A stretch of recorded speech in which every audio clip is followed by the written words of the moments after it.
Today on Bridges, we're going to talk about grieving a loss during the holiday season.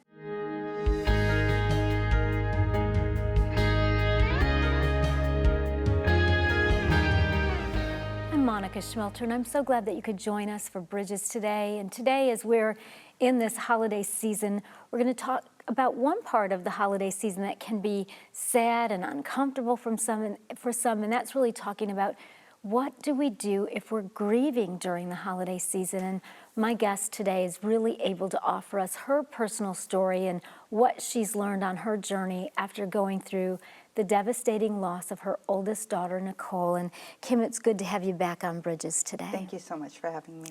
And again, I want to start by saying I'm just so sorry for your loss. And I know I've heard from so many people over the years, just personally, but also doing this Bridges show, that it's just really hard for people when a holiday season comes and everybody is Merry Christmas or Happy Thanksgiving or whatever, and they're just stuck or just in the middle of really significant grief.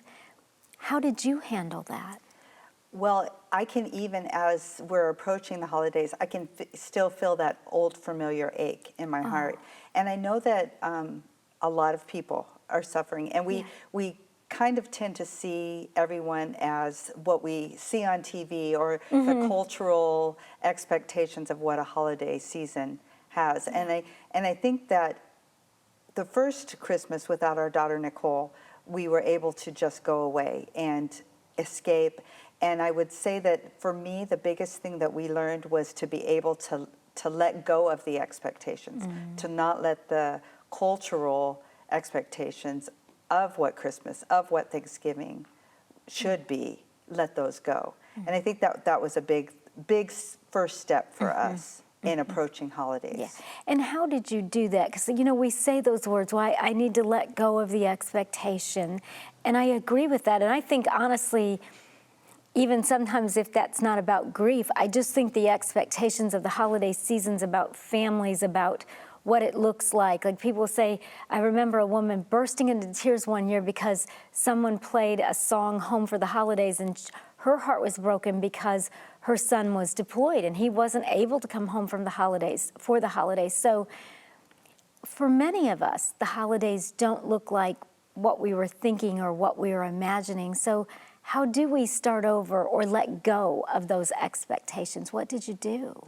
The first thing I think we need to do is to know that a lot of that isn't relevant to our lives. A lot of what we see on TV or what we perceive to be the right way to celebrate a holiday isn't necessarily going to help us, or whether we're in grief or not. Right. I think that that's the first step, is to understand that maybe not is the best for our lives, because we want to pack everything, our schedule so full of festivities and this, and we think that that's going to help, and later we feel like, oh, we can't survive. So to give ourselves space, to create margin and not pack. So I think that's the first thing, not pack our schedule so full of activities, and also give ourselves permission to say no. We don't have to go to every party or every gift exchange or every secret Santa or all of that. None of those are bad things, but to decide ahead of time, what am I going to allow myself to do? What space am I going to create around my heart to protect it during those? And I think that that's the first thing that's important. And if we are experiencing grief, I think it's important to allow ourselves to let go of some of the old traditions that we had before. And that was hard for me when we lost our daughter, because I felt like I had to do everything the same because I was preserving her memory, where a lot of it wasn't relevant or important or even healthy for us to continue. So I gave myself permission to let go of those traditions. Maybe some of them I picked up later. Sometimes you just need to lay things aside and just give your heart space to rest. Yeah, I think it's so hard, Kim, for most of us anyway. When we've done something a certain way, we want to hold on to that. And what I hear you saying is there may have been certain traditions or memories that you had made with Nicole, and of course you're always going to love your daughter and always miss your daughter till you see her in heaven, but that it might not be healthy while we're still down here on earth to recreate that same feeling and that same structure. And you had children too that also needed to figure out, what are we going to do with this holiday, and how can we still enjoy it while we're grieving the loss of Nicole? Yes, exactly. And I think to make it less about what I'm missing in missing Nicole, and more about what are the holidays about. You know, for us, celebrating Jesus's birth at Christmas and Thanksgiving, being grateful, and understanding that those kids that were still in our household at the time, they needed us to look at them and not make the whole thing about missing Nicole, but just to go, okay, how are we going to create some new healthy memories that are relevant, that are healthy for their own minds and their own hearts? And death has a way of bringing clarity to us. And sometimes it shows us, if we allow it to show us what is important and what should be let go. Yeah, so you're saying, really, you know, as much as none of us want to lose anybody or be in grief, that if we'll allow it, we might be able to look at our life and say, okay, what really makes sense here? What could we let go of, and just be able to come up with, not that there's ever a new normal, but be able to come up with, this is what this holiday is going to look like. Yes, and it doesn't have to be the same every year. Right. A matter of fact, our first year after we lost Nicole, I could not face setting up the Christmas decorations and acting as if everything were normal. So we decided to go away, and a family at our church loaned us their house in the mountains. And it was big enough so that we could have everyone there. And it was so nice because we were all able to go and express our grief in our own individual ways while still celebrating Christmas, you know, and we celebrate, everything looked different, and that was okay. Now the following year it was different again, but to be flexible with our hearts, to give our hearts space to grieve in that way. It's like, can we have to let ourselves be human? And everything doesn't have to be whatever people have imagined to be picture perfect. What you're saying is, it doesn't have to be that. Right. And I remember when I was a teenager, my cousin was killed tragically when he was 13 playing hockey. And I mean, it was a very freak kind of an accident and a devastating loss. And I remember my aunt had been quite a baker, you know, and she did baking, and she gave, you know, baked goods to teachers, to classes. And that first year after we lost my cousin, she didn't do any baking. And I remember somebody saying, well, are you never going to bake again? And she said, I don't know. And you know, a couple years later, she did resume the baking, but it's like she needed that break from what was so tied to her youngest son to kind of reformulate. So you're saying that's healthy and good. That is healthy and good. And some of those traditions that you had before, you can cherish them, you can remember them in fond memory and be thankful for those, but not feel like you have to do it over and over and over to recreate it, because it's not necessarily healthy for your heart. Yeah, and I think that, you know, I've heard people say, and again, I think sometimes this is the additional pressure that we bring to ourselves because we're Christians. Well, I should be able to deal with this, should be okay.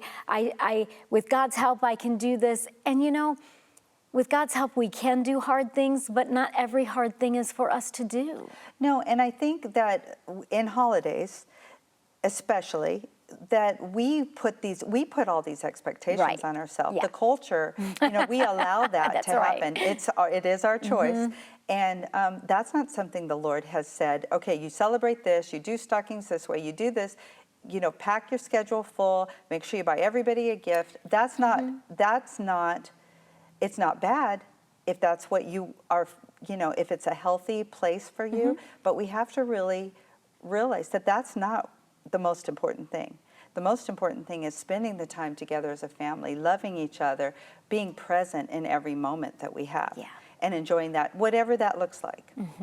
Yeah, because many people report, you know, going into debt over Christmas, being way too busy, family members aren't really getting along, and, you know, it's all of this pressure and all of this obligation, when really Christmas needs to be about celebrating the birth and the life of Christ, and hopefully being able to make some family memories and just enjoying being together.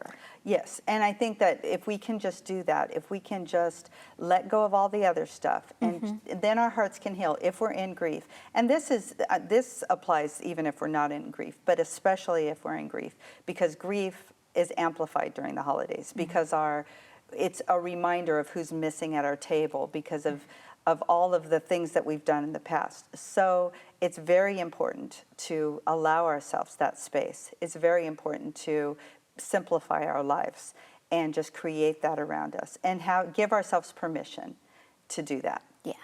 And does it start with the giving yourself permission? Giving yourself, yes.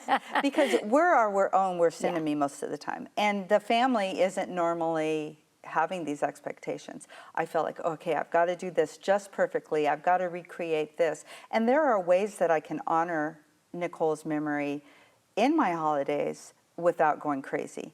And it's giving myself permission to go, okay, no, this is not necessary. This is not healthy. This is hurting my heart and my family. How did you help your children? I tried, and I didn't do everything perfectly, but I really tried to focus on their specific needs. And we would, after the first couple of years, I was able to do this, and I would ask him, okay, what is your favorite tradition? Our son Alex, we had one of those Christmas villages on the piano. Yeah. That was his favorite. You know, everybody had something different. One of them would say they loved Christmas caroling at the convalescent home because that, you know, when you're focused on someone else, it's hard to focus on your own pain.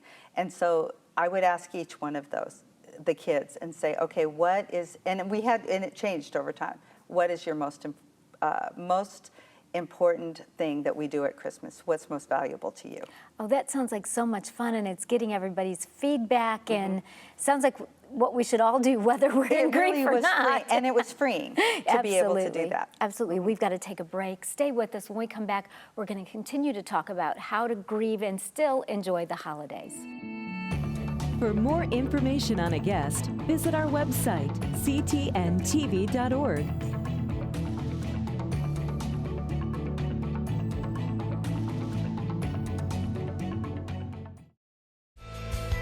Join the Bridges community on Facebook. Visit Facebook and search for Bridges with Monica. We would love to connect with you. Don't miss another episode of Bridges. Subscribe to our YouTube channel today, where you can find all of Monica's latest teachings and interviews. It's easy to do. Just visit youtube.com, search Monica Schmelter, and click subscribe. Once you are subscribed, click the bell icon to get notified when a new episode is available to view. Thanks for watching Bridges. If you're just joining us today on Bridges, Kim Peacock is my guest, and she went through the devastating and tragic loss of her oldest daughter, Nicole. And she wrote a book, Victoria's Heart, to share her story. And today we're talking about grieving through the holidays and how to help families and individuals grieve in a healthy way and go through the holiday season. And Kim, again, I just appreciate you being willing to share your story and your loss and how God helped you through this. Thank you. So in your book, you have a chapter on birthdays and holidays. So give us, and again, there's not a 1, 2, 3 step, but we can share our stories and help one another. What are some things that might be helpful to individuals and to families in grief? I think, at the end of that chapter, and each chapter in the book, I have grief notes, and it's just basically, these are things that helped me. And one of the things that helped me was to create margin and give myself more time and not pack my schedule full. Another thing is I tried to do something that would help other people, because if we're looking at other people, then it's hard to be stuck in your own grief. So we would do, whether it's a Christmas box or singing Christmas carols at the convalescent home, or taking Secret Santa things to the neighbors and knocking on the door and running, whatever it was, that really helped me. And then just this simple little thing is I will always weave in a little bit of purple in my Christmas decorations, because that is, for me, butterflies and purple represent Nicole and her life. So it's just a little thing that I cannot decorate. Everything doesn't have to be purple, because I did do that one year because I thought I had to do it. Again, the expectations. Yes. But then I just realized, no, it's okay if I want to do some other thing, or if I don't want to even have a Christmas tree, that's okay, but I just weave a little purple Right. into it. And those are some things that really helped me to be able to say no and to mix it up. Yeah. And I think that those are wonderful things, you know, even if we're not in grief, but I think especially if we are, because I've heard people say over and over, like, not only are they way too busy, but that people in grief feel like they have to do these things because, gosh, if they don't do these things, that then they're going to make the grief even worse for their families. And like, people are working so hard to hold it all together. And what I hear you saying is that we really don't have to. No, those expectations are brought on by ourselves, and we either allow that to come into our lives or we reject it. And the Lord doesn't expect that out of us. And I think that that's important. And a lot of times I think that we feel like we have to say yes to everything, and because we want to be kind or we want to grieve well. I was really worried about, am I grieving right? Am I honoring God in my grief? And the Lord allows us to grieve. Our grief is just the byproduct of the sorrow, the loss that's in our lives. Right. And so that's a natural, normal process. We grieve, but we grieve with hope. Yeah. Did you feel guilty for your grief? I did. Well, I would vacillate between feeling guilty for my grief, and then when I was trying to have hope during the holidays or be joyful, then I'd have guilt there. And I think that that's with grief. Guilt is a big part of the thing that I think the enemy uses to drag us down. He wants to steal, kill, and destroy from us. And I think that word guilt, whether it's, you know, we used to do it this way, or or I'm being too happy and I'm not thinking about Nicole, or whatever the thing is, I think he uses that. And I think that is something that we have a responsibility. If there's guilt, that's not from the Lord. Right. And I think that recognizing that can make us, can empower us, because the enemy always wants to make us feel that whatever we're doing, it's not right. Right. I mean, we're either not praying hard enough, or we're praying too hard, or we're not in enough grief, or if we would have done X, Y, Z differently, we wouldn't be in this grief, or we should have gotten over it by now. It's like we have this list of rules of what a normal person's life looks like. Yeah. Right? Yeah, it's so true. Yeah, and the Bible doesn't say any of that. No, that is a way that the enemy uses to keep us stuck in there and to cause us to despair. And again, we grieve, and that's a normal process. Yes. But we grieve with hope, and we can grieve with joy, because we know that what we see is not all there is. That's right. But the enemy wants us to focus on what we see. He does, and all that we don't see, and all that we're missing out on. Exactly. And all of that. Is there a time, Kim, like for somebody that might just really be steeped in grief and really stuck, is counseling a good idea, or a support group? I think counseling is a wonderful idea, and I believe that it's important to see someone that understands our Christian faith, Yes. because I think otherwise it's kind of futile. But there was a point where I felt like I was burdening everyone around me with my grief, and I wanted to make sure I was grieving correctly, which there is no such thing. But I thought But I that there was. understand, yeah. So I sought out a counselor, and it was so helpful. She just listened. She assured me. No, she was one of the ones who told me, you're packing things too full. You're letting the expectations rule you, and you need to just be. You can do things to honor Nicole. You can do things to remember her, but you need to be healthy in that. And she just listened, and she assured me that I was grieving correctly, and there was no right or wrong, because I really thought there was. Well, because people act like there is, and I just think inside, especially as Christians, we have a desire to please God. Yes. And we have a desire to do things the right way, and that's honorable. But we can become very legalistic with that. Well, I've got to grieve the right way, I've got to be the perfect mom, I've got to do this, I've got to do that, and again, I don't see any of that in the Bible, but yet it's like we put ourselves in there, and I think that Christian counseling can be very beneficial for a number of reasons, and one of them being what you said, that I think sometimes, especially if we're a sensitive person, and I know I am, I can wear out everybody. Yeah. And who wants to be around the person that just wears them out? Yeah, and it's important to be able to let them, because they're grieving too. Right. And I think that is and it's so freeing. I am not going to burden the counselor. That's her job, and she was very good at it. And she guided me through a lot of the steps, and she was just a guide. Yeah.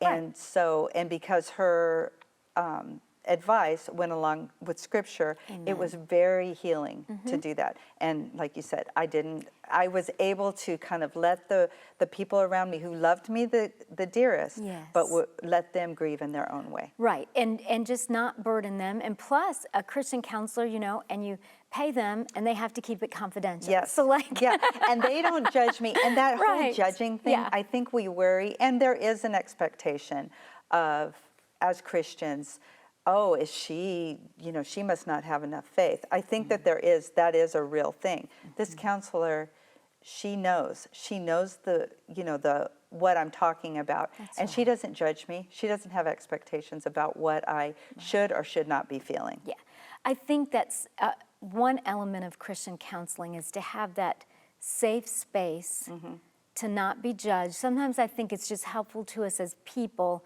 to be able to verbalize whatever we're feeling.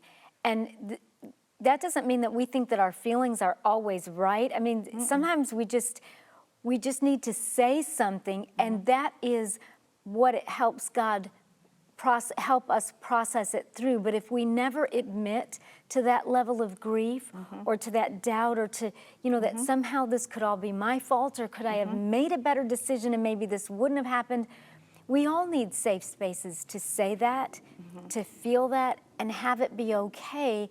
And I think it's really sad that in our Christian faith, we'll say things like, well, you don't have enough faith, and oh, you shouldn't feel that way. You should be over this by now. You've got all of that and holidays to deal with. Yes, exactly. And our feelings are fickle, and they cannot be trusted.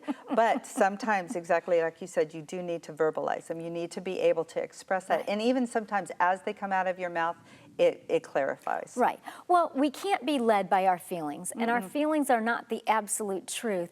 But I think it is equally wrong to deny all of our feelings and to say that they don't exist, because sometimes a feeling, even if it's not accurate, we can ask ourselves, okay, so what is going on here? Where did this come from? Yeah, and God, what do I do with this? Because I see that this feeling doesn't agree with your word, but I need to do something. And He is faithful. He will help us. He is. And He carries us when we do bring those feelings and those different thoughts to Him. He is faithful to go, okay, this is true, this is not. We can weigh it against Scripture and say, okay, this is truth. Because when it's inside, it's all jumbled up. We have no clarity, exactly. And I know that sometimes if I'm just that space inside my head, and if I'm re-going through that because I don't feel like I can share it with anybody, it's just a bunch of muddled stuff. It is. But when I voice it and I invite God into it, He begins to bring me clarity, and that's maturity. And again, I think when it's a devastating loss, we don't ever get over it, but we get to a healthier place. Exactly. Grief is just, it becomes a part of us in a way. It changes us, but it doesn't have to define us forever. I will always be, there's a little scar in my heart because I don't have Nicole, but there is so much joy, and there's so many things that the Lord has taught us, and beauty has completely emerged from our pain. And even during the holidays, when that little tender spot comes around, the Lord reminds me of all the amazing things He's done through the years, through many Christmases, and through many Thanksgivings. And Thanksgiving is such a time that I've learned it's not about the big to-do, it's about really being grateful, really focusing, not just at Thanksgiving, but every day. Yes. But that just ushers in just a gratefulness of the time I had Nicole, with Nicole, but the time I have now with the people that are in my life now. Right, because holidays can be very meaningful and can be just filled with celebration if we look at the good things and acknowledge the loss, and nothing to feel guilty about with that God walks us through because He's good.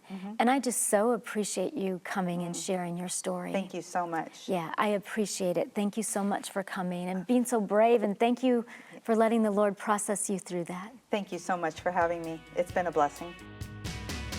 Stay tuned. Monica will be right back with closing comments. Log on to www.ctntv.org, where you can make a prayer request, view our program guide, see who's on Bridges, or even watch one of Monica's latest teachings. Log on to www.ctntv.org. When I truly turned my heart to the Lord, He took every sin I ever did away from me. God really is your other half. God, He's the only person who can really, fill those holes and cracks in your heart that you're so wanting someone to fill. It's no good to have a big dream if you're not putting yourself in motion to go after that.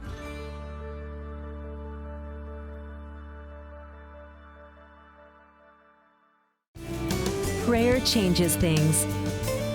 If you need prayer, call 615-754-0039 or email prayer@ctntv.org.